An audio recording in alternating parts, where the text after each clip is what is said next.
Hi friends, welcome to my channel. आज देखंतु mutton बनेवा। आज संडे अच्छी मटन बनेवा। तो मोर बहुत काम आज संडे रे सफा सफी सब कपड़ा लता। हाँ, घर द्वार सब सफा सफी मो स्वामी टी मत हेल्प कर दौरान। प्रथम मटन डाक से कहले आण लुण हल्दी देके मैरिनेट करदेवे। देखंतु लुण हल्दी तेल टिके देकी ताको बढ़िया से मैरिनेट कर दे। जा हो मत भी हेल्प हो गला। तापरे नेक्स्ट प्रोसेस बनैबार प्रोसेस देखेबी। देखो मटन पाए दीटा पियाज नहीं दीटा रसुण आ अदा या पेस्ट करिया।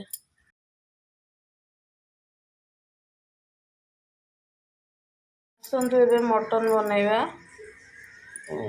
प्रेशर कुकर रे बनैबा बसैची गरम हो गलानी। तेल देदेबा 3 ରୁ 4 चामच भितर तेल दबा। तेल गरम हो गलानी प्रथम दालचीनी टुकड़ा पकेदबा। दालचीनी गोलमरिच टे पकेली काली मिर्ची तापर किसी पियाज देदेबा। तापर किसी तेजपत्र पकेबा। देखो पियाज पूरा भाजी गला मसला देदेबा। देखिए खाली ए पियाज अदा और रसुण बटा अच्छी मसला मिक्स करना। आम अल्प हल्दी गुंड दबा कहीं मटन रे प्रथम रू हल्दी गुंड दे दीचे अल्प पकेबा। तापर जीरा पाउडर नबा 1.5 चामच। तापर अल्प लंका गुंड नबा कहीं टे आइंस जिनसटा राग ना भल लगे। मटन रे लुण देकी मिक्स करथिले से अल्प टेस्ट अनुसार लुण दबा 1 चामच लुण देदेबा। एकाथरे मसला अरे लुण देदेले मसला तो ठीक से सीझी जाए ता स्मेलटा रुहेनी अदार स्मेलटा से लुण सब मसला कषला बेले पकेदी। मसला कषिला बेले सब टे घोड़े दौथे कहीं घोड़े देले घोड़े देगी कला माने भल मसलार स्मेलटा बेसी जाएनी आ बढ़िया से सीझी जाए मसला।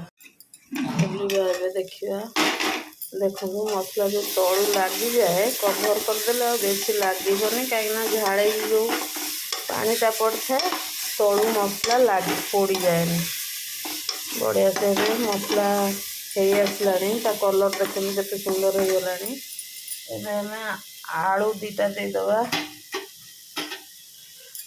आलू दीटा देदबा केते जन अच्छा आलू को भाजिकी दिखती मुझे दिए भाजेनी कंचा मटन कला बेले देखिए मसलाटा को धीमा आंचरे कषेबे कारण मसलाटा भल से कषि हवा दरकार।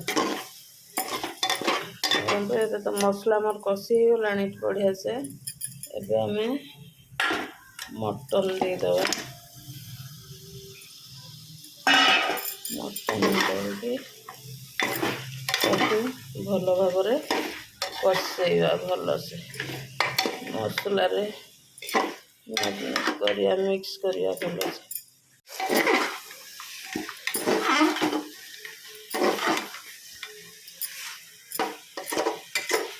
देखो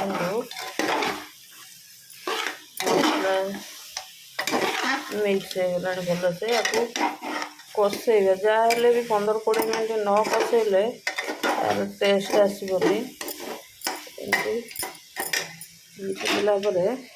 कभर करना कभर कर भी कषेले मांसटा जल्दी सीझी जाए। देखिए कभर काढ़िए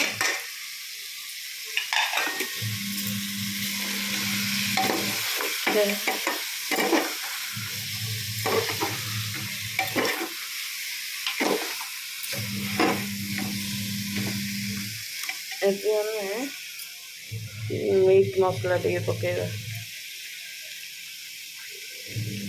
ମିଟ୍ ମସଲା ଅଧା ପକେଇଦେବା। ଏଇଟା 5 ଟଙ୍କିଆ ମିଟ୍ ମସଲାଟା ଅଧା ପକେଇଦେବି। ମିକ୍ସ କରିନେଇକି ପୁଣି କିଛି ସମୟ ପାଇଁ 1 ମିନିଟ୍ ପାଇଁ କଭର କରିଦେବା।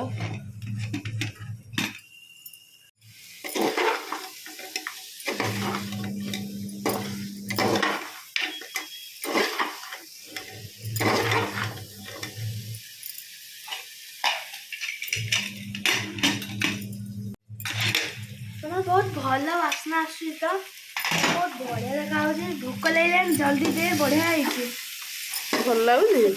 हाँ रह टे कषाऊँ पूरा कषा टे देदेले खाए तो। हाँ हो मुझे दौर आसतु आउ थे खोलिकी कषाई नवा।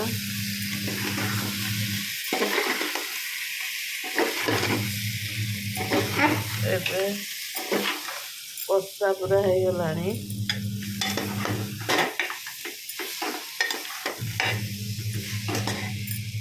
पोरे ए बाबा ओमली आने कषा ने दौड़ परा।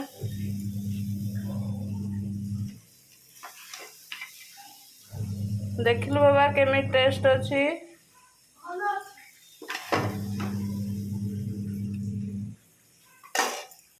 देखो ये कषा पूरा रेडी हो गलानी। भल कषि हो गलानी। आमे एबे पानी दे दबा। देखो ठंडा पानी मटन रे केतल देबेनी। पानी गरम करके रखीजी ए पानी टाको दबा।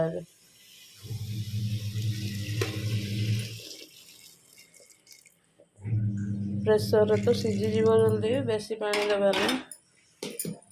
देखिए मिक्स करके बस एति पानी हो काफी। देखु पानी देदेला मिक्स करने सब आड़े मसला छड़े आम कभर करदे। कभर कर छाड़देवा 2-3टा सीटी देले मटन पूरा सीझी जीव।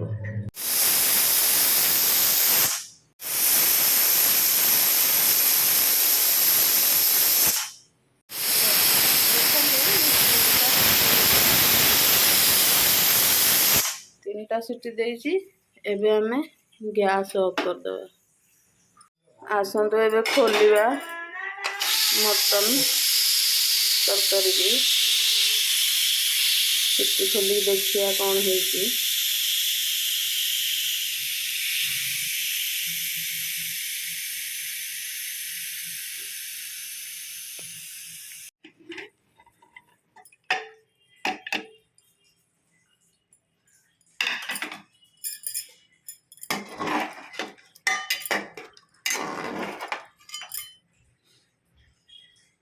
आलू तो पूरा सीझी जाइए।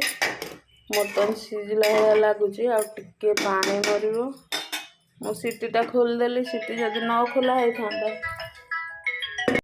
देखु आम टे मसला गरम मसला गुंड पकईदेवा। घरे छेचा रही डालचीन खंड टे आउ गुजराती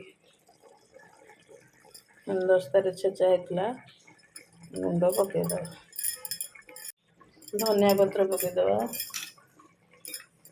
धनिया पत्र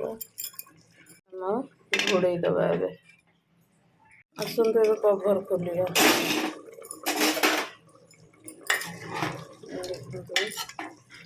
पूरा झोल ठीक रही। तरकारी पूरा मटन तरकारी रेडी।